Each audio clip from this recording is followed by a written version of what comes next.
السلام عليكم ورحمة الله تعالى وبركاته. أرضي شرفت له وأنيو معلم عمر آدم كيسة ودين سو قدبين إياه لوقد أحماري. waxaan bilownay laba koors oo kala ah xarfaha axmaariga ama alifbeetada axmaariga iyo wada sheekaysiga maanta insha Allah taala halkan waxaan idinka soo gudbin doonaa xarfaha axmaariga casharkii saddexaad maanta insha Allah taala waxaan qaadanaynaa xarafka ugu horeeya che waxaan qaadanaynaa 5 xaraf che hayla silaase ha ne nye iyo a ha hu he ha he hi ho xarafkan hayla silaase ha baa la dhahaa waa hadii saddexaad xarafka koobaad iyo xarafka lixaad way isku yihiin xarafka lixaad garabka yar dheer xarafka koobaadna garabka yar gaaban insha Allah si fiican loo kala saaro xarafka ku xiga waa ne nu ni na ne ni no xarafka ku sii xiga waa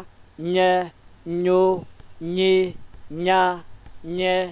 nyi nyo xarafka ku sii xiga waa a u i a e i o ooda lugta gaaban ee aan ku celiyo che chu chi cha che chi cho ha hu hi ha he hi ho ne nu ni na ne ni no nye nyu nyi nya nye nyi nyo a u i a